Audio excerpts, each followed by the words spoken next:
Dias, do Departamento de Ambiente, Energia e Alterações Climáticas. A pergunta é muito simples. Estamos perante uma revolução, não é? Uma mudança total de paradigma. E a minha questão é como é que está pensado ou previsto pensar o envolvimento da população toda, da população e de todos os agentes ao nível do território, e como é que se vai comunicar tudo isto para que a mudança de facto seja integrada na vida de cada um, com o mínimo de tensão e o mínimo de ruído e de conflito que é próprio dos momentos de mudança. Obrigada. Eu aqui escolhi esta parte para apresentar, mas há aqui um último bocadinho da apresentação que eu até posso colocar na apresentação que fica no site, que era precisamente sobre a questão das comunidades sensíveis à água. E em Lisboa nós temos aqui várias matérias. Por um lado, envolver os cidadãos no próprio desenvolvimento da infraestrutura verde, convidar os cidadãos a plantar uma árvore e explicar-lhes que estamos a plantar uma oliveira e não uma espécie exótica, porque a oliveira está adaptada ao regime de pluviosidade que nós temos na cidade. E por outro lado, do ponto de vista do consumo da água das pessoas, de facto o consumo doméstico, é evidente que todos nós devemos tentar poupar água em casa. Mas a maior parte da poupança que podemos fazer é realmente, do ponto de vista como país, não é? É na agricultura e na pecuária e é nos grandes usos como os usos urbanos. O que não significa que nós não façamos todo o possível para que as pessoas possam reduzir os seus consumos em casa. Portanto, aqui há várias coisas que se podem fazer e que a Câmara tem feito algumas campanhas, mas apenas uma campanha de informação sobre como é que podemos poupar água em casa, em conjunto com a EPAL, em conjunto com a TEJ Atlântico, mas intensificar essas campanhas e fornecer alguns, por exemplo, em vez de darmos um brinde, que é uma caneta, nós podemos dar um brinde que são um conjunto de redutores de caudal para a casa de banho das pessoas. E, portanto, em vez de fazermos sempre todos os materiais de merchandising que são oferecidos nos eventos, e que é normal, tem que existir, não é? As canetas têm que existir, os blocos também, mas nós podemos, de facto, ter aqui uma perspectiva um bocadinho mais, ter garrafas reutilizáveis para fomentar o uso da água da torneira, a redução do plástico, ter redutores de caudal para as pessoas reduzirem o consumo nas suas torneiras. E nos nossos edifícios, ir fazendo também esse trabalho e as pessoas, no fundo, também, quando utilizam um equipamento municipal, saberem que há torneiras que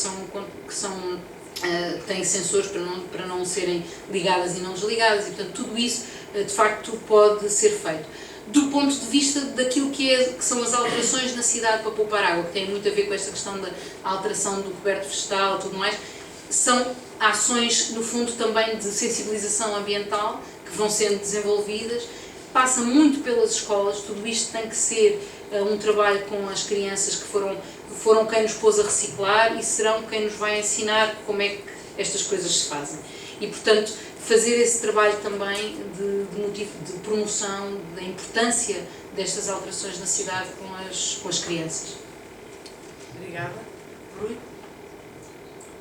Aproveitando que tenho aqui o microfone, dar também nota que, tem que dizer quem é, Lisboa é Nova, dar também nota que temos um projeto europeu chamado CEMOAS 2, que toca à parte dos resíduos orgânicos e também do reaproveitamento de águas residuais tratadas, justamente o piloto que a Sofia acabou de falar no Parque Tejo, e um dos trabalhos que temos a realizar no âmbito desse projeto é diagnósticos participativos, de forma a identificar qual é a sensibilidade das pessoas para estas temáticas, quais são as percepções e justamente no que toca à sua pergunta é identificar esses pontos para depois, posteriormente, com as autoridades locais, quer a Câmara, quer a Águas de Tejo Atlântico, quer a ERSAR, termos essas linhas guia que darão resposta justamente ao que disse. Obrigada. Boa tarde, eu sou João Pinto Soares e gostaria de... Realmente a Câmara Municipal de Lisboa tem feito um trabalho notável nos últimos anos de plantação de árvores nos corredores verdes e jardins. Simplesmente verifica-se que essa plantação depois não é acompanhada. Ou seja, muitas das árvores morrem por falta de rega, deficiência hídrica, e realmente é uma pena que um trabalho que começa tão bem e com tanta boa vontade e tanto amor depois se perde por falta de continuidade. Portanto, eu gostaria realmente de chamar a atenção da Câmara Municipal de Lisboa, dos serviços correspondentes, para que acompanhassem, não só plantassem as árvores, como acompanhassem, pelo menos nos primeiros 2 ou 3 anos, o desenvolvimento dessas árvores, para evitar, já se sabe que nas plantações muitas árvores se perdem, não é só por deficiência hídrica, mas muitas é por falta de rega.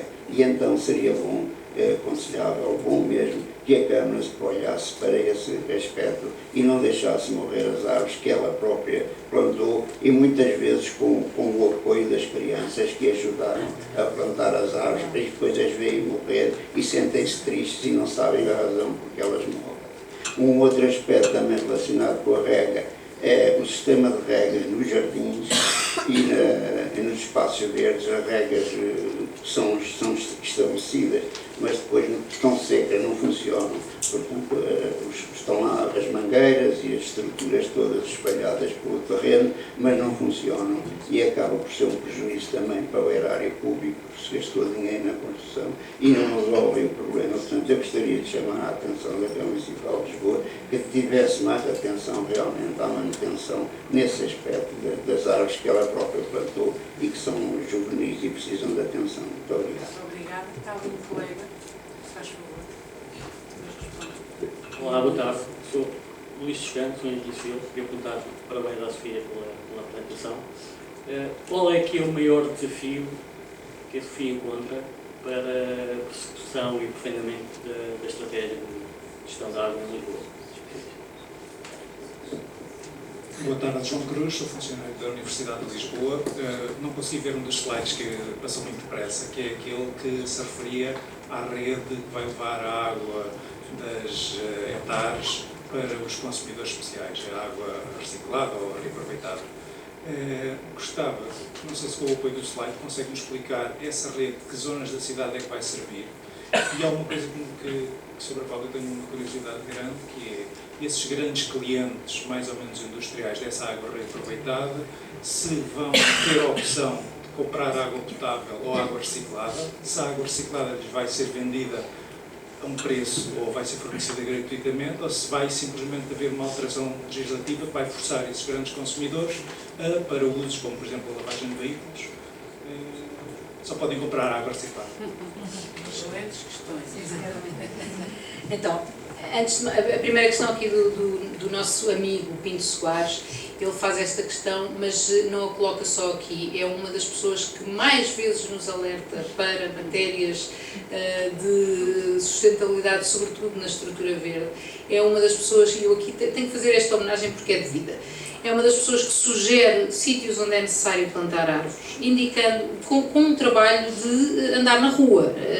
Portanto, não é, de facto, merece-nos aqui, de facto, uma homenagem especial, porque são cidadãos como ele que nos cria a chamada pressão boa. E o Pinto Soares sabe que este é uma questão que ele chama muitas vezes a atenção, a questão das árvores há sempre uma mortalidade de 10, 15% quando nós plantamos árvores. E custa-nos sempre muito, quando essa foi aquela que nós plantámos. E, portanto, é óbvio que isso é... Mas a Câmara tem todo o interesse que estas árvores não morram, porque também fez esse investimento. Mas, por exemplo, no ano passado, foi um ano muito quente, nós tivemos uma mortalidade superior àquela que era esperada nas árvores que tínhamos plantado na época anterior. Obviamente que isso é uma questão que é um acompanhamento que tem que ser feito, que pode ter falhas e nós admitimos essas falhas porque temos que o fazer, elas estão à vista e portanto não é, temos que o admitir e temos que estar sempre a melhorar, mas é de facto uma questão importante e as suas chamadas de atenção não caem, como sabe, em saco roto. E em relação portanto a primeira questão era a questão da plantação e da rega, e a segunda questão era a questão dos sistemas de rega que não funcionam. Mais uma vez, a manutenção do dia-a-dia, é aquilo que ocupa 90% do tempo dos serviços da Câmara e é aquilo que dá mais problemas, porque todos os dias há uma avaria nova, mesmo que se resolvam duas, há mais uma, ou para cada uma que se resolve aparecem duas e, portanto, os sistemas de rega são de facto uma preocupação. Esta modernização e tornar os sistemas de rega mais inteligentes permite também detectar esses problemas mais depressa e não precisarmos que alguém nos chame a atenção. E, portanto, esperemos que esse trabalho que ainda temos alguns anos pela frente, mas que permita também detectar mais depressa essas avarias que fazem com que os sistemas de rega deixem de funcionar. O maior desafio que temos na gestão da água em Lisboa, eu acho que é mesmo esta questão, e que liga um bocadinho com a questão que nos colocou aqui também em relação aos outros utilizadores da água reciclada. Esta água reciclada é um produto novo, não é água potável, não existe o regulador, que é a ERSAR, a Entidade Reguladora de Serviços de Água e Resíduos. Não existe um modelo económico ou financeiro, não existe um modelo de negócio para esta água. E, portanto, a Câmara de Lisboa assumiu a posição de avançar para construir esta infraestrutura só para os seus usos, mesmo sabendo que não tem ainda a base de regulação e de legislação que lhe permite disponibilizar esta água a terceiros. Mas uma coisa eu posso dizer, portanto, o maior desafio neste momento é um desafio de procurar sensibilizar o legislador a nível nacional, porque isto tem que ser legislação nacional, para a importância de criar este modelo, porque a seguir a Lisboa vêm outras cidades e, portanto, isto vai acontecer noutros locais, portanto, temos que criar um modelo. Pronto. E qual é o modelo que nós, Cidade de Lisboa, defende? A cidade está, portanto, a TEJ Atlântico das Águas de Portugal é quem faz o tratamento da água. E eles tratam a água e disponibilizam-na à saída da ETA, ou para o rio, ou para nós. A cidade de Lisboa vai construir uma rede. E, portanto, aqui nós não temos por vocação gerir esta rede e, portanto, no futuro, creio que surgirá um modelo de haver uma gestão externa ou da própria empresa da Águas TEJ Atlântico ou de outros para fazer a gestão e operação da rede, dia a dia, mas a Câmara fez um investimento na infraestrutura e, portanto, vai levar a água onde, obviamente, mais nós, com consumo municipal, precisamos, mas planeámos a rede já para contabilizar também que há outros utilizadores que podem beneficiar desta água. Quando o modelo de negócio for aprovado pelo legislador e, portanto, a ERSAR regular este novo produto, nós já estaremos nos locais onde podemos disponibilizá-lo. E, portanto, obviamente, agora, em relação ao preço e se vai ser obrigatório ou não, eu gostava que, do ponto de vista de legislação, os grandes consumos não potáveis fossem obrigatoriamente, tivessem que obrigatoriamente, sempre que há água reciclada disponível naquele local, que fossem obrigatoriamente água reciclada.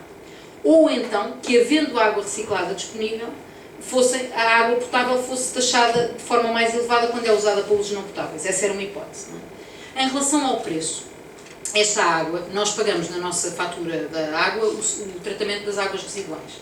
E esse tratamento serve para nós descarregarmos no rio água que não vai poluir o rio. Não é? Nós pagamos essa tarifa e essa tarifa cobre a TAI. O que é que nós vamos pagar nesta água? O tratamento adicional que é necessário, porque nós podemos descarregar no rio com algumas bactérias, porque há um efeito de diluição e não tem problema para a saúde pública. Quando estamos a falar de a colocar outra vez na rua, através da rega, por exemplo, com a expressão, temos que fazer um tratamento suplementar para garantir que não há bactérias na água e que podemos utilizá-la com toda a segurança em espaço público. O que nós vamos pagar é esse tratamento adicional e esperemos que, quando formos disponibilizar a terceiros, obviamente tem que haver um custo para esta água, senão voltávamos a ter também desperdício. E, portanto, esta água vai ter um custo que tem a ver com o tratamento suplementar e, obviamente, o investimento e a gestão e operação da própria rede de distribuição. Contudo, com tudo isto, ela fica mais barata do que a água potável, que tem que ser transportada de 150 km de distância, tratada a um nível muito superior e, portanto, é obviamente também financeiramente mais interessante. Mas acho que todos nós temos aqui também um papel de exigir, ver nos programas das eleições legislativas quem é que propõe legislação nesta área, porque é fundamental, não é? A cidade pode fazer essa pressão junto dos governos, não é? Mas sozinha não pode implementar nada porque obviamente tem que se reger pela legislação nacional. Portanto, eu acho que esse é o maior desafio neste momento, é ter todos os atores a trabalhar para o mesmo lado e a criar os instrumentos necessários. Respondeu? Boa. Para terminarmos, temos ali uma questão, mas se entretanto quiserem manifestar Não? Pronto, então rematamos Não, com a sua é só uma intervenção. pequena questão. Sou Ana Costa, da Câmara de Lisboa. Recentemente saiu legislação sobre a reutilização de águas residuais tratadas. Não sei se este projeto já integra estas diretrizes desta nova legislação. Não sei qual é o número, já esqueci, mas é uma coisa relativamente recente. Sim, todo o trabalho que a Câmara está a fazer, nós já sabíamos que essa legislação ia sair, nós temos estado a trabalhar com a Agência Portuguesa do Ambiente, com o Instituto Nacional de Saúde Pública Dr. Ricardo Jorge, com a Administração Regional de Saúde de Lisboa e Valdo Tejo, a Câmara de Lisboa, a Lisboa é Nova, as Águas do Tejo Atlântico. Em conjunto, estas entidades todas têm um grupo de trabalho que trabalhou com base naquilo que é a legislação que saiu entretanto. Portanto, nós já tínhamos submetido as licenças para usar esta água, mesmo antes de sair a legislação, mas com essa legislação com base. E só para vos dar uma pequena ideia, a legislação prevê 4 qualidades de água que têm a ver com os usos. Por exemplo, se nós regamos gota a gota uma laranjeira e depois comemos a laranja não teve nenhum contacto com a água, é óbvio que a água pode ter uma qualidade um bocadinho inferior, porque não há contacto daquilo que nós comemos com a água que é utilizada para regar. Mas se regamos uma alface, em que o que é regado é a folha que exatamente nós comemos, o risco aumenta, porque a água fica mais próxima do consumo humano, mesmo que a gente lave, e, enfim, essa é a recomendação, mas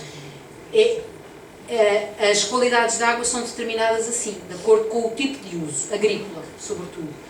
E os usos urbanos estão na qualidade superior desta água. Portanto, nós vamos usar em Lisboa, para regar, a água que serviria para regar alfaces. E, na verdade, até vamos usar no limite máximo de qualidade. Portanto, esta água não vai ter bactérias nenhumas, tem alguns nutrientes, mas que não fazem mal se ingerirmos, mas não vai ter bactérias porque tem um tratamento ao nível máximo de qualidade que seria exigível para regar qualquer coisa que nós comemos. Muito obrigada. Então, agora por fim, os 5 primeiros, ainda falta? Era só para dizer que nós agradecíamos que não se esquecessem do preenchimento dos questionários de avaliação, como sabem é muito importante para melhorarmos a nossa organização. A apresentação que aqui foi feita e o vídeo vai ser disponibilizado até ao final da semana no site do Lisboa Nova, como sempre. E já agora, a próxima sessão do Ponto em Ponto será no dia 15 de outubro e o tema será Bairros Históricos, Sustentabilidade em Espaços Públicos. Para as confirmações de quem vai usar a palavra nessa altura, eu solicitava que estivessem atentos ao site da Lisboa Nova, porque estamos só a aguardar algumas confirmações. Muito obrigada por terem vindo hoje. Obrigada. As 5 primeiras perguntas levam a tal cerveja feita com água reciclada, que eu já provei. Todos vêm às conferências da água, mas depois ninguém quer. Eu já provei.